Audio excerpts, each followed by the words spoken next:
आज हम इस वीडियो में कर रहे हैं एनालिटिक फंक्शन।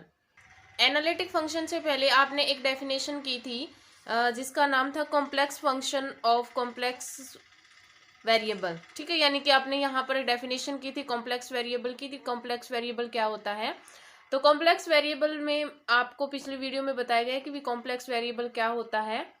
यानी कि आपके पास डोमेन डी में, यानी कि आपके पास कोई जेड फंक्शन होता है कॉम्प्लेक्स फंक्शन।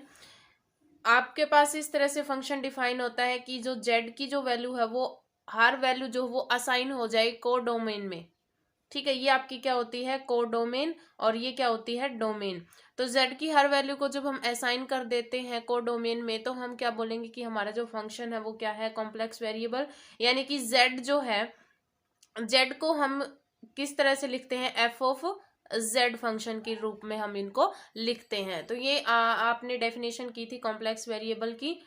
यानी कि z आपके पास x प्लस आयोटा वाई होता है और इसको हम एक अनदर कॉम्प्लेक्स वेरिएबल में दिखा देते हैं u प्लस में आयोटा v। तो हम क्या बोलेंगे? अपना फंक्शन जो है वो कॉम्प्लेक्स वेरिएबल है, यानी कि function of a complex variable. तो ये थी आपकी डेफिनेशन कॉम्प्लेक्स फंक्शन की। अब देखो एनालिटिक फंक्शन क्या होता है। तो एनालिटिक फंक्शन में क्या होता है कि मान लो आपने कोई सेंटर कि हम किसी फंक्शन यानी किसी फंक्शन एफ जेड की हम एनालिटिसिटी चेक करते हैं कि वो एनालिटिक फंक्शन है या नहीं है। तो मान लो हम इसकी जो एनालिटिसिटी है वो हम चेक करते हैं किसी पॉइंट जेड नोट पर। तो हम कब बोलेंगे कि जो ये पॉइंट है वो आपके जेड नोट पर एनालिटिक है? हम यहाँ पर एक पॉइंट जेड नोट को सेंटर लेके, मान लो जेड नोट को सेंटर लेके और रेडियस डेल्टा लेके हमने एक सर्कल ड्रा किया। ठीक है, हमने एक सर्कल ड्रा किया।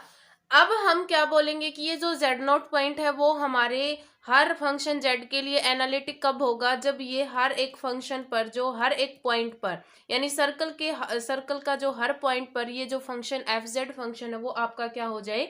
डिफरेंशिएबल हो जाए। यानी कि एफ डैश जेड जो है वो क्या हो जाए? एग्जिस्ट हो जाए। तो हम उसको क्या बोलेंगे कि ये हमारा एनालिटिक फंक्शन है। डेफिनेशन हमें क्या गिवन है कि a function F Z is said to be analytic at a point z nought. कि एक फंक्शन एफ जेड को हम एनालिटिक कब बोलेंगे? किसी पॉइंट जेड नोट पर if there exist A neighbourhood, और एक नेबरहुड एग्जिस्ट कर जाए किस टाइप का? जेड माइनस जेड नोट जो है उसका जो लेस देन मॉडुलस जो है वो लेस देन डेल्टा हो जाए। यानी कि जेड आपका यहाँ पर कोई फंक्शन है और इसमें यानी कि जेड जो है वो आपका जो सर्कल है, सर्कल का कोई पॉइंट है माइनस में जेड नोट सर्कल, इसका जो मॉडुलस होगा वो आपकी रेडियस से क्या होना चाहिए? कम होना चाहिए। तो ये एग्जिस्ट कर जाए और यहाँ पर हर एक पॉइंट पर all the points of which F dash z exist, यानी कि हर पॉइंट्स पर अगर आपका फंक्शन जो डिफरेंशिएबल हो जाए तो हम क्या बोलेंगे कि जो फंक्शन है वो आपका जेड नोट पर क्या है?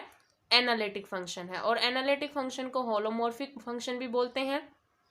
अब देखो आपके पास कोई एग्जाम्पल है, मान लो यहाँ पर एक एग्जाम्पल गिवन है कि 1/z+1 और z-1, इसको हम एनालिटिक कब कहेंगे? सिर्फ और सिर्फ दो पॉइंट्स को छोड़ के। देखो जब हम यहाँ पर डिनोमिनेटर देखें तो z+1 को अगर 0 पुट करें तो z की वैल्यू क्या आएगी आपके पास? 1। यानी कि जब अगर -1, तो जब हम यहाँ पर -1 रखेंगे तो ये आपका फंक्शन जो वो क्या बन जाता है? नीचे 0। यानी कि इनफाइनाइट, और इनफाइनाइट आपका डिफरेंशिएबल फंक्शन नहीं बनेगा, इसलिए आपके यहाँ पर क्या वैल्यू आई? -1।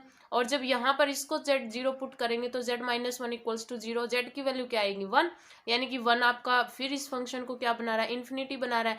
यानी कि ये फंक्शन आपका एनालिटिक है एक्सेप्ट -1 और 1, यानी दो पॉइंट्स को छोड़ के ये फंक्शन आपका क्या है? एनालिटिक फंक्शन है। और इन दो पॉइंट्स को हम क्या बोलते हैं? Singular points. ठीक है, तो ये थी आपकी एनालिटिक फंक्शन की डेफिनेशन।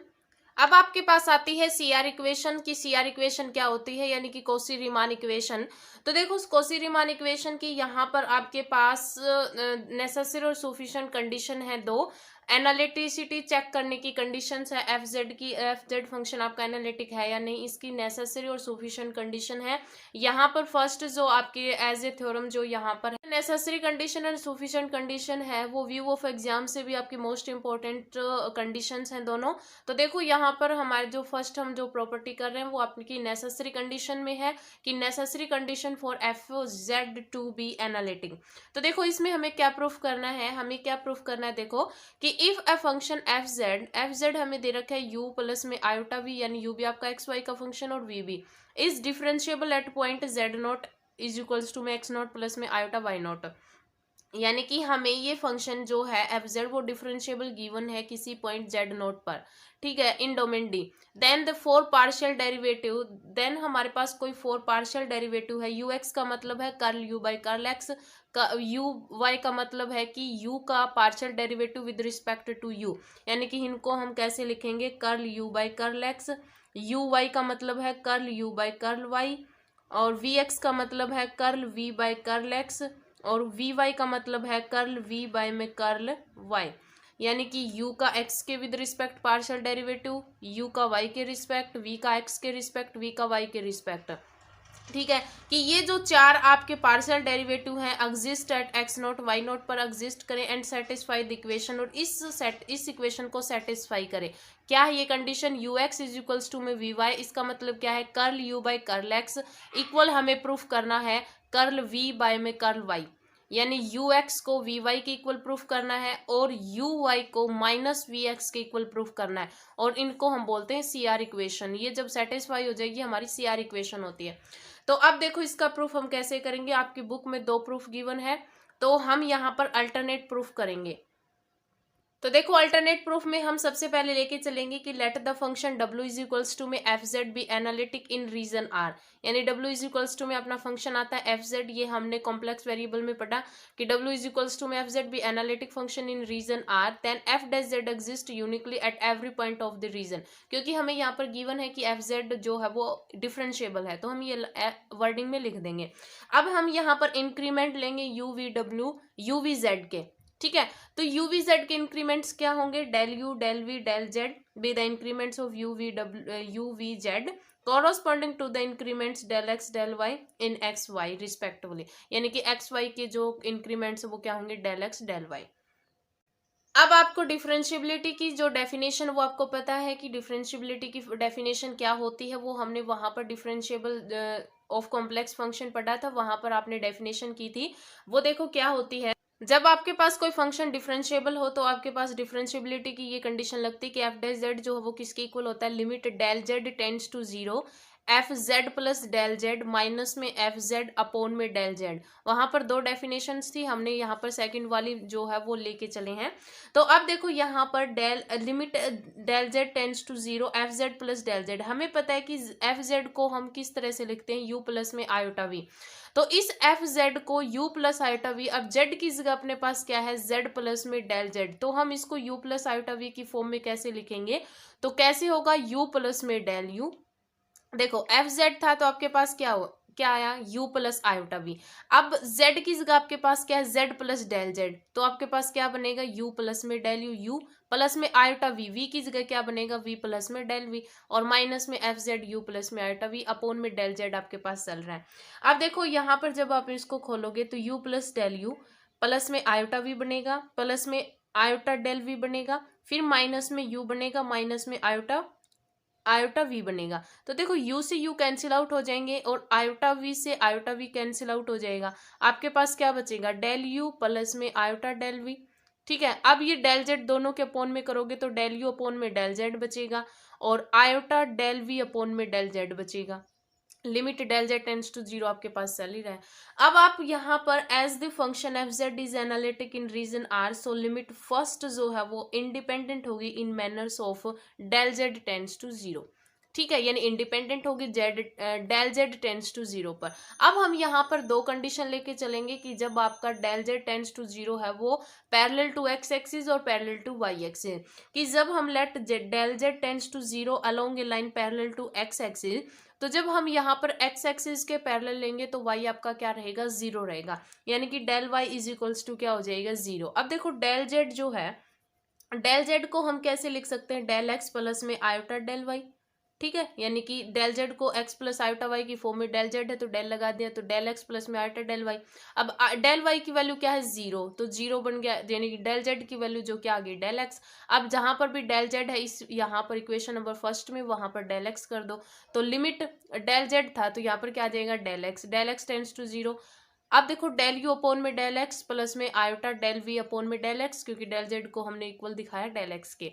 अब डेल यू अपोन में डेल एक्स का इसका मतलब क्या है, यहाँ पर जब हम लिमिट करेंगे तो आपके पास ये बन जाएगा curl u by curl X plus में आयोटा कर्ल वी बाई में कर्ल एक्स। ठीक है, अब देखो इसको आपने इक्वेशन नंबर सेकंड नाम दे दिया। अब हमने एक्स एक्सिस के रिस्पेक्ट एक्स एक्सिस पे कर लिया, अब पैरेलल करेंगे वाई एक्सिस के। अब again consider del Z tends to zero along a line parallel to y axis. अब वाई एक्सिस के पैरेलल करेंगे तो डेल एक्स आपका क्या आएगा, जीरो आएगा। अब डेल जेड को हम क्या लिखते हैं, डेल एक्स प्लस में आयोटा डेल वाई। अब डेल एक्स जीरो बन गया तो आपके पास क्या बच जाएगा, आयोटा डेल वाई।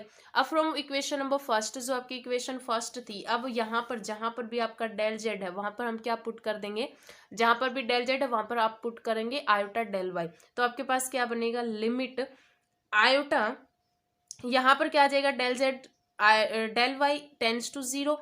अब देखो डेल यू अपोन में डेल जेड की जगह क्या आ जाएगा, आयोटा डेल वाई प्लस में आयोटा डेल वी अपोन में आयोटा डेल वाई। आयोटा से आयोटा कैंसिल, तो आपके पास क्या बचेगा, डेल यू अपोन में आयोटा डेल वाई प्लस में आपके पास बचेगा डेल वी अपोन में डेल वाई। ठीक है, यानी कि आप जब यहाँ पर पुट करोगे तो आपके पास ये इक्वेशन जो है वो बन जाएगी। अब देखो आयोटा से आयोटा कैंसिल हो जाएगा, आपके पास one by iota del you upon में डेल वाई, और यहाँ पर बचेगा प्लस में कर्ल वी अपोन में कर्ल वाई, यानी कि इसको कर्ल की फॉर्म में हम लिख सकते हैं। अब देखो इसको आयोटा से मल्टीप्लाई आयोटा से डिवाइड करोगे तो आपके पास यहाँ पर क्या बनेगा, आयोटा से मल्टीप्लाई करो इस इक्वेशन को, तो आयोटा से मल्टीप्लाई की, यहाँ पर भी आयोटा से मल्टीप्लाई की। तो देखो आयोटा से जब आप यहाँ पर मल्टीप्लाई करोगे तो आपके पास क्या बनेगा, देखो क्या करोगे आप यहाँ पर वन बाय आयोटा। अब वन बाय आयोटा है, आयोटा से मल्टीप्लाई आयोटा से डिवाइड, ठीक है, और प्लस में कर्ल वी बाय वाई आपका एज इट इज रहेगा। ठीक है, अब देखो आयोटा से ऊपर आयोटा आ जाएगा, नीचे आयोटा स्क्वायर, तो आयोटा स्क्वायर की वैल्यू क्या होती है, -1। तो आपके पास यहाँ पर क्या बन जाएगा, माइनस में 1 कर्ल यू बाय कर्ल, इसके इनटू में curl you by curl y है, तो आपके पास क्या बन जाएगा, minus iota curl you by curl y, और ये प्लस का आगे आ जाएगा curl we by curl y. अब इसको इक्वेशन नंबर थर्ड नाम दे दिया। अब थर्ड इक्वेशन, अब देखो सेकंड इक्वेशन ये है आपकी, थर्ड इक्वेशन ये है। अब सेकंड और थर्ड इक्वेशन में आपके आरएचएस साइड में क्या, एलएचएस साइड में क्या है, f dash Z, F dash Z, F dash Z, यानी कि अगर ये इक्वल है तो ये दोनों भी क्या होंगे, इक्वल होंगे। तो curl you by curl X plus में iota curl we by curl X equals to, ये इक्वेशन आ जाएगी। अब जब हम कंपेयर करेंगे रियल और इमेजिनरी पार्ट्स को, तो curl you by curl x किसके इक्वल आएगा, curl we by curl y के इक्वल, और curl v upon curl x किसके इक्वल आएगा, माइनस में curl you by curl Y, यानी कि इसको हम यू एक्स लिख सकते हैं, इसको वी वाई। तो U X is equals to V Y आ गया, और we X is equals to minus V Y आ गया। ठीक है, इन्होंने आगे लिख रखा है ऐसे कि यू वाई, और ये माइनस उस साइड लेके जाएंगे तो माइनस में वी एक्स, क्योंकि हमें स्टेटमेंट में इसी तरह से गिवन है। तो ये आपकी क्या आ जाएगी, Cauchy Riemann equation are satisfied. ये हमने प्रूफ कर दिया। हमें यही प्रूफ करना था कि यू एक्स जो है वो वी वाई के इक्वल आए, और यू वाई जो है वो आपका माइनस वी एक्स के इक्वल आए। हमने क्या किया प्रूफ में हमने यहाँ पर डिफरेंशियबिलिटी की कंडीशन लेके चले हैं, यानी डिफरेंशियबिलिटी क्या होती है, f dash z equals to क्या होता है, डिफरेंशियबल की जो हमने डेफिनेशन की थी वहां पर ये limit del Z tends to zero जो है वो आप ये जो है वो डेफिनेशन में की थी। तो आपने सेम यहाँ पर किया, बस इसको थोड़ा सा यहाँ पर आपने सोल्व किया इस तरह से, फिर आप एक्स एक्सिस के अलोंग लोगे यहाँ पर पैरेलल, और फिर वाई एक्सिस के अलोंग लोगे, और फिर दोनों को इक्वल रखोगे, कंपेयर करोगे रियल और इमेजिनरी पार्ट, तो आपके पास ये CR इक्वेशन सेटिस्फाई हो जाएगी। तो ये थी आपकी necessary condition for f Z को एनालिटिक प्रूफ करने की आपकी नेसेसरी कंडीशन थी। तो आज इस वीडियो में इतना ही, धन्यवाद।